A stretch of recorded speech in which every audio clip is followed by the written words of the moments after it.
Olá, esta é uma produção da Web TV Ambiental de Notícias da Amazônia, a Web TV ANAMA. Neste programa você vai assistir a um debate sobre a questão ambiental amazônica, gravado no estúdio do curso de jornalismo da Universidade Federal do Acre, a UFAC, em Rio Branco, capital do estado do Acre. A Web TV Ambiental de Notícias da Amazônia é um meio de comunicação alternativo com o objetivo de trazer o debate ambiental aqui para a Amazônia. Eu sou Maurício Bittencourt, professor do curso de jornalismo aqui da Universidade Federal do Acre. Hoje vamos discutir a crise hídrica na Amazônia e no Vale do Rio Acre. Para essa conversa estão aqui comigo o geógrafo Claudemir Mesquita, pós-graduado em Planejamento e Uso de Bacias Hidrográficas, técnico da Secretaria Estadual de Meio Ambiente do Acre. Boa noite, Claudemir. Boa noite, meu amigo. E também está aqui o professor Evandro Ferreira, agrônomo, PhD em Botânica, pesquisador do Instituto Nacional de Pesquisas da Amazônia, o INPA, e professor do mestrado em Ciência Florestal da UFAC. Boa noite, Evandro. Boa noite. Bem, como todo mundo sabe, a Amazônia tem 1/5 da água doce de todo o mundo. Os rios da região formam a maior bacia hidrográfica do planeta. Porém, a maioria das cidades da Amazônia Legal tem o mesmo problema, que é uma crônica falta d'água. Aqui em Rio Branco, por exemplo, a população vive um constante racionamento. A água não chega todos os dias a todas as casas da cidade. Então, como explicar isso, que não tenhamos água tratada em nossas casas todos os dias na maior bacia hidrográfica do planeta? Essa é a primeira questão que eu gostaria de dirigir ao pesquisador Evandro Ferreira. Como a gente pode explicar isso? Quais são as causas naturais desse problema, mas também quais são as causas sócio-históricas dessa crônica escassez de água? Bom, primeiramente, boa noite a todos. E queria dizer que é algo realmente irreal, né? Você está na maior bacia hidrográfica do mundo e maior reserva de água doce do planeta, e pensar que a gente corre o risco de ter falta de água, né? Quando tradicionalmente, você sempre associou escassez de água a lugares mais áridos, em que houve um desequilíbrio ambiental muito grande, como, por exemplo, alguns países africanos, processo de desertificação, ou mesmo no Nordeste do Brasil, né? Mas aqui na Amazônia especificamente, tudo isso derivou da forma com que a região foi ocupada, né? Então, a partir da década de 70, houve uma urbanização muito grande, né? Ocupação de áreas para instalação de cidades e empreendimentos agropecuários. E hoje você tem mais ou menos 15% da floresta amazônica sendo retirada, e com isso você causa desequilíbrios no balanço hidrológico normal, né? Especificamente, se a gente vier para a questão do Acre, é bem característico. O Acre, essa região leste, aqui onde Rio Branco está localizada, né? Nós temos em todo o estado 13% mais ou menos de desmatamento, que já aconteceu, mas a região leste do Acre, que equivale a 22,5% do território acreano, ela concentra 70% do desmatamento. Então, isso em parte explica a situação que a gente vive, porque quando você retira a floresta, que é a cobertura que protege o solo, né, e também as nascentes e todos os rios que nós temos na região, você corre esse tipo de risco, né? E aqui, especificamente, o Rio Acre, eu acho que a gente sente um problema muito mais grave em função de que ele drena 90% dessa região leste que a gente tem aqui no leste do Acre. São 8 municípios, né? E desses municípios, a maioria do desmatamento é muito elevado, né? Tem município aqui como, por exemplo, Senador Guiomar, com mais de 60% de desmatamento, né?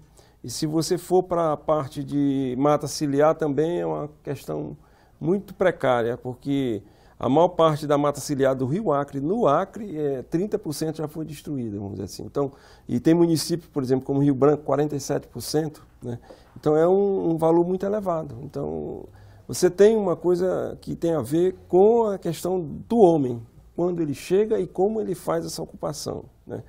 E, obviamente, tem a ver também com a falta de planejamento, né?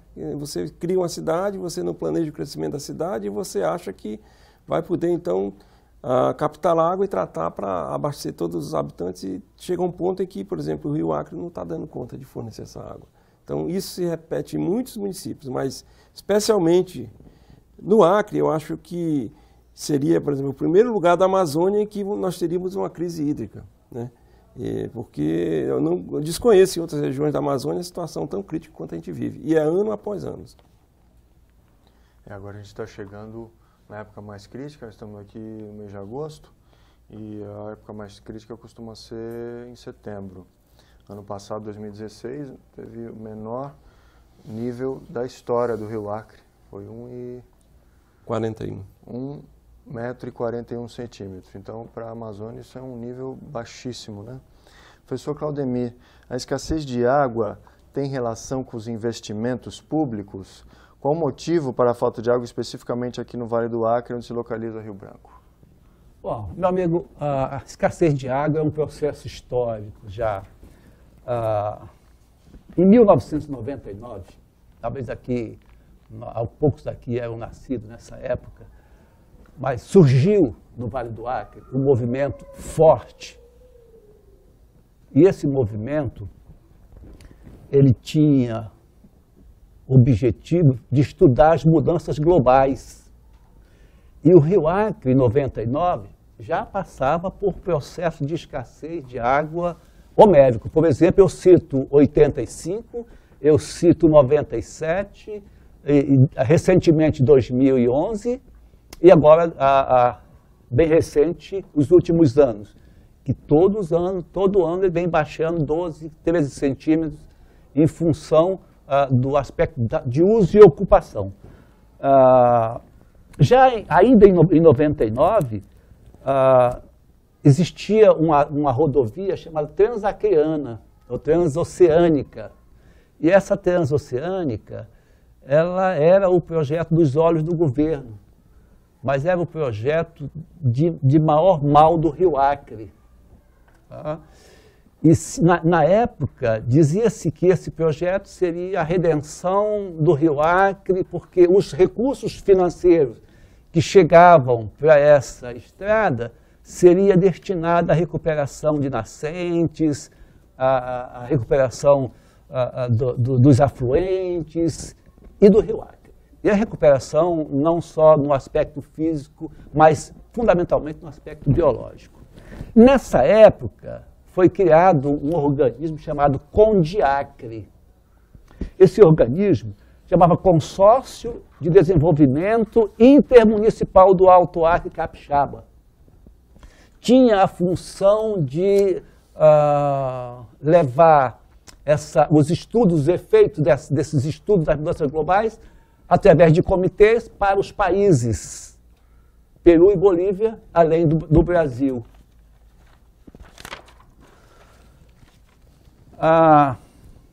Essas discussões tomaram vulto e transcendeu os limites do Estado.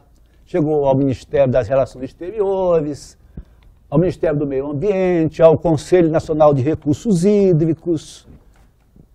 Enfim, isso chegou a ser divulgado em todo o país, o Rio Acre na sua essência.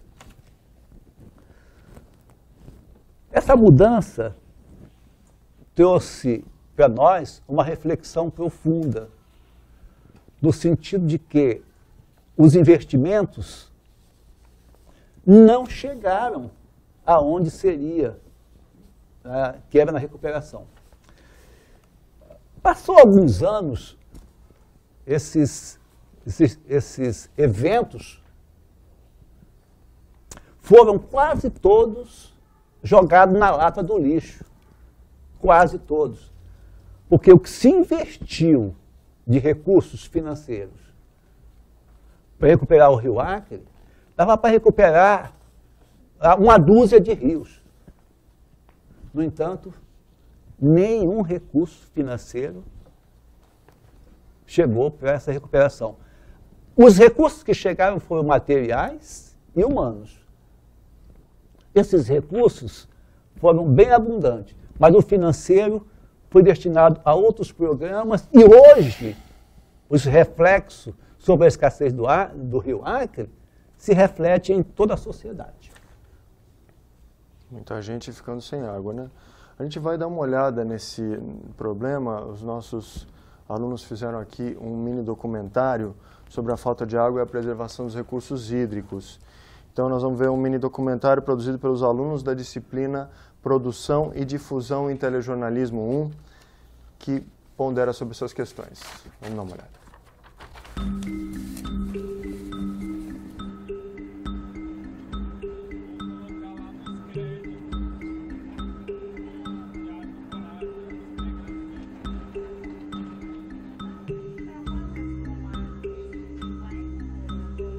Estamos aqui na base do DERAC, que recebe ribeirinhos dos municípios vizinhos que vêm para a cidade comprar produtos para levar até as suas localidades de destino. E eles vão nos falar qual a visão deles, qual a importância do rio neste momento tão crítico, né, da seca do rio Acre.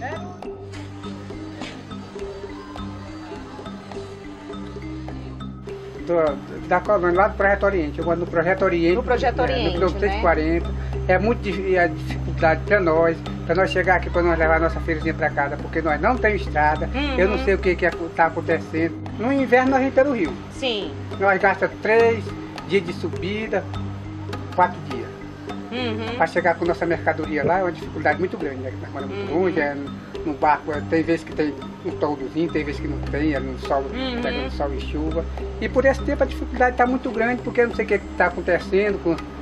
Agora não, agora está mais dificuldade devido à seca que está. Quais são essas dificuldades que o senhor enfrenta? Eu tenho problema de pau, né? Pau. No rio é pedra, que nem aí tem muita pedra aí, né? Vai ter um rapaz que trabalhou.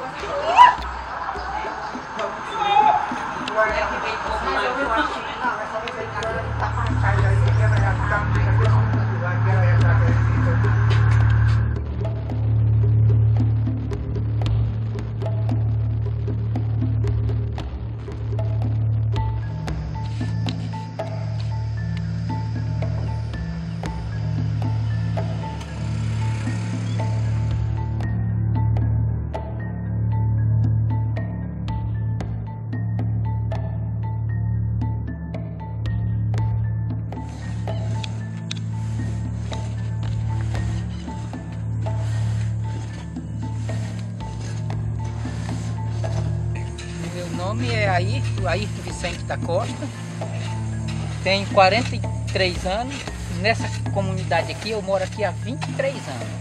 Na época da seca, o que dificulta aqui para o senhor quando o rio seca?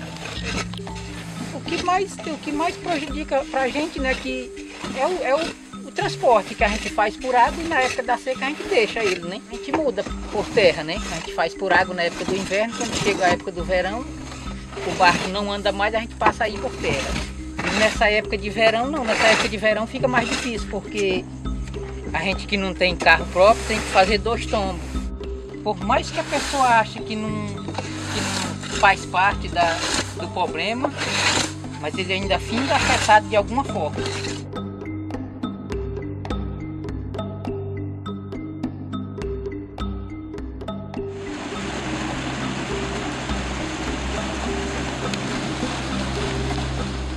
Em setembro do ano passado, o nível do rio estava a 1,30 m. Hoje nós já estamos com 1,62 m de nível do rio.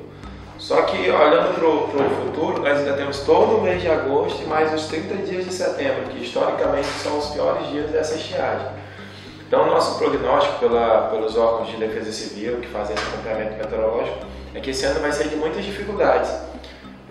Imagina que antes do ano passado, em 2011, nós tínhamos chegado a 2,30 m, era a nossa referência. Então nós fizemos um planejamento ano passado para 2 metros, e mesmo assim chegamos em 1,30 m. A gente vê que é comum ainda moradores lavando sua calçada, estragando água e desperdício. Nós temos uma cultura no Acre que é bem interessante, porque nós temos a menor taxa de abastecimento de água do Brasil. Nosso custo de água é muito caro pelo transporte, produto químico, pelo índice de turbidez do rio. Mas mesmo assim a nossa água ainda é a mais barata. O último aumento de tarifa que teve foi em 1996. Então é comum a população não valorizar isso ao abastecimento de água, tendo em vista que é um produto tão barato que é entregue. A ONU estima que o ser humano precisa de 120 litros por segundo para fazer suas necessidades. Entre banho e as necessidades básicas. Nós conseguimos entregar 91 milhões de litros para uma população de 400 mil habitantes. A rigor, nós estamos acima do que a média da ONU pede. Qual o problema? Nós temos muito desperdício ao longo da distribuição. A gente utiliza uma técnica chamada bombas flutuantes.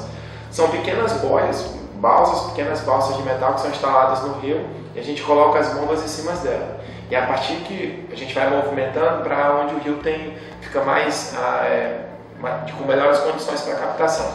Até 1,30 m do ano passado nós conseguimos abastecer a cidade com uma produção mais ou menos normal.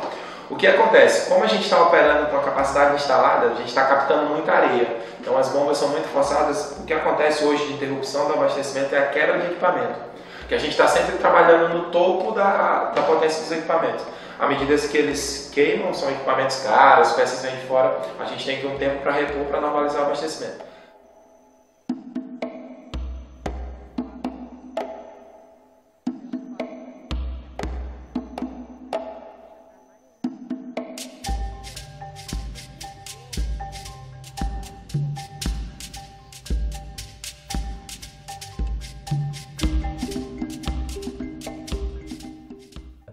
Por mês, no Vale do Acre, mais de 30 milhões de reais, fora emprego direto na pecuária e na agricultura.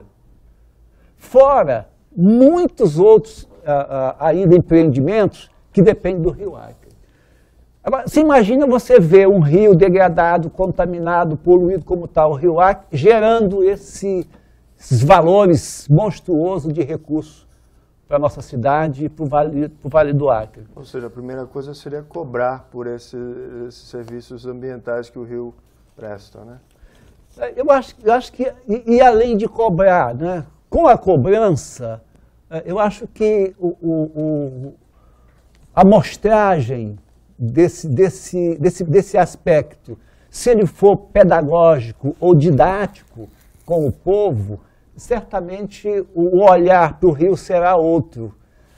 Porque com o olhar de que 1 metro ou 1 litro de esgoto causa no rio para a biologia, e se eu meço esse metro ou esse litro na escola com o aluno, isso vai dar uma sensação de que a gente precisa estabelecer metas de vida para esse rio. E elas são, assim, extremamente urgentes. É preciso trazer esse Rio Acre para a escola, aqui para a universidade, para as escolas estaduais, para as escolas municipais, mas trazer no aspecto quantitativo e qualitativo. Não dizer que o Rio Acre é apenas um rio que corre água. Não é isso. Rio Acre, ele é um coletor de água dos afluentes e das nascentes. Simplesmente esse aspecto é relevante para o cidadão que vê o Rio Acre dessa forma. Mas para a gente que conhece o Rio Acre, ele é um gerador muito grande do nosso sonho, da nossa economia, do nosso futuro. Sem ele, nós vamos tirar água da onde? Qual é o plano B que nós temos hoje? O Riozinho do Rola, por exemplo, seria o plano B? Hoje se fala do Riozinho do Rola como causador de problemas para Rio Branco nas inundações. Não existe um movimento universitário, um movimento de políticos que já pense em promover o Riozinho do Rola, ou no Riozinho do Rola, uma área de proteção ambiental que proteja esse riozinho. Então, na minha opinião, para resolver o problema de água no Vale do Acre, é a bacia do Rio Iquiri. Porque é uma bacia estadual e nós temos a amplitude de todas as nascentes, conhecemos todas. E essa recuperação pode ser feito através de consórcio entre Rio Branco, Senador Guiomar e Capixaba. É uma bacia que, uma vez recuperada, ela garante o abastecimento da cidade por milhões de anos. Agora, é importante pensar que está se fazendo uma cidade do povo. E não se faz cidade pensando para daqui a 20 anos. Se faz cidade pensando para 1 milhão de anos. Aonde está a água para essa cidade? O Judia, que é ainda o manancial mais próximo, propício a esse abastecimento, o esgoto está sendo jogado direto in natura e hoje ele já passa assim, ali na frente do Rio Acre, já degradado. Então só vejo o rio Uiquiri como uma bacia que vai salvar a população do Acre ou do Vale do Acre da morte, porque não tem outro. No subsolo, a água que tem não abastece Rio Branco hoje. Vai abastecer daqui a 2.000 anos a cidade de Rio Branco? Totalmente contaminado já. E não se descontamina águas profundas. Ainda não existe mecanismo para descontaminar essas águas. Então, o problema da água hoje, do abastecimento da população de Rio Branco, é uma situação que merece uma reflexão por todos. Universitários, políticos, gestores, municipal, estadual, enfim, toda a cadeia. É isso que eu ia perguntar, né, aos dois convidados, para a gente tentar continuar pensando no futuro, né? Como evitar o colapso do fornecimento de água, não só aqui em Rio Branco, como em outros estados também, mas principalmente aqui em Rio Branco, sem causar mais prejuízo ao meio ambiente, porque às vezes você acaba causando até mais prejuízo. Isso é possível em termos de campanhas educativas, em termos de técnicas para utilizar menos água, em termos de planejamento urbano? O que pode ser feito? Sua opinião, Ivan? Olha, é uma situação extremamente complexa, porque a questão da água, a tendência em função até de que se você não paga um preço real pela água que você usa, então você não dá valor, né? Mas não é só essa questão da água que você usa na sua casa para lavar roupa ou coisa parecida, né? Você sabe que se você vê imagens de satélite ao longo da bacia do Rio Acre até Assis Brasil, né, você verá que além do rio que está sendo muito prejudicado, do desmatamento que você tem ao longo dele, você tem centenas, talvez centenas de milhares de depósitos de água, que eles chamam são tanques que os fazendeiros e os produtores abrem para armazenar água, que teoricamente iria para o Rio Acre, né? E essas pessoas não armazenam 1.000 litros, 2.000 litros, são depósitos gigantescos. Então você tem um rio que está extremamente fragilizado, sem mata ciliar praticamente para protegê-lo de erosão, está sendo assoreado, as cidades ao longo do seu curso sofrem enchentes frequentes, né? E as pessoas usam a água livremente e não pagam absolutamente nada por isso. O Brasil, através de uma campanha do governo federal, já abriu a campanha, já estabeleceu uma lei que as pessoas vão ter que pagar por esse tipo de uso. Mas aqui no Acre, infelizmente, a coisa ainda é muito livre. Então, não existe controle algum, simplesmente um pequeno produtor, se ele quiser, ele faz uma barragem de um igarapé, que vai para o Rio Acre, ou um grande fazendeiro abre não licença para ninguém. E isso é prejudicial, porque uma bacia, como o próprio nome diz, o Rio Acre drena uma bacia, né? Mas, por exemplo, a água, o balanço que você faz da água que sai, que circula na bacia e a que chega no Rio Acre, você vai ver que é sempre menos, porque ela fica no caminho. Entende? Seja porque evapora antes de chegar no rio ou porque as pessoas ficam para si com essa água aí. E, olha, a solução pode ser educação, né? Mas eu tenho uma opinião que eu acho que o bolso da pessoa é onde ela mais sente. Então, hoje em dia você vê essa campanha exitosa evitar o pessoal dirigir embriagado, uma multa de quase R$3.000, então todo mundo fica preocupado, cria grupo de WhatsApp para tentar controlar tudo isso.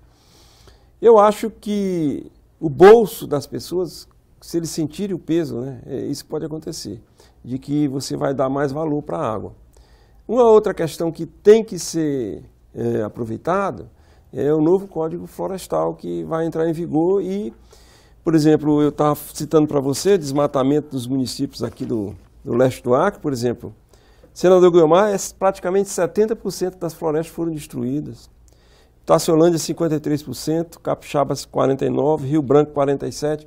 Então, o desmatamento é elevadíssimo. O Código Florestal, em teoria, ele vai fazer com que as pessoas restaurem as áreas que foram desmatadas. Em teoria também, as APPs de todos os cursos de água terão que ser obrigatoriamente restauradas. Área de proteção permanente, né? Seguramente, e aí é uma coisa que é uma questão legal, quem não fizer, teoricamente, teria que ser processado, porque não está cumprindo a lei, etc. e tal. Mas você sabe que muito bem o que vai acontecer. O governo federal, ou estadual, ele vai criar um plano, um programa para incentivar as pessoas a reflorestar, né? E é uma oportunidade que se priorize, por exemplo, a questão do Rio Acre, para recuperar as suas áreas de proteção permanente, as matas ciliares. Então a gente tem que ficar atento desde agora para que o recurso que provavelmente vai ser dirigido para isso não seja desviado para outras coisas, porque aqui é muito comum que isso acontece. Abre-se um programa de incentivo para fazer uma determinada atividade, mas no meio do caminho, quando você vê, estão fazendo outra. Mas eu acho que, tipo assim, é a última esperança, porque do ponto de vista de educação é uma coisa que demora muito, a nossa geração, a gente pode estar falando, mas eu não sei se essa geração que está aí está entendendo, né? Então, realmente é difícil responder isso. Seria, então, essa verba que está vindo no contexto do Código Florestal. Novo Código Florestal, que né? vai obrigar a restauração florestal, em larga escala. Foi feito uma... Vai ser feito isso, né? Foi feito um perdão, feito um remanejamento, né? Um novo cadastro, né? Isso. CAR, né? Todos os produtores fizeram o cadastro, disseram quando tinha desmatado e ele sabe quanto que ele vai ter que recuperar. Então é muita área que vai ser recuperada. A gente, quando faz um sobrevoo aqui em Rio Branco, na região do Vale do Acre, a gente vê muito os açudes, né? Então são grandes quantidades de água realmente que ficam ali e que estariam correndo, também abastecendo os lençóis, né? Uhum. Para manter o nível. Isso. Então, professor Claudemir, o que tem a dizer sobre esse assunto? Eu tenho que dizer muitas coisas.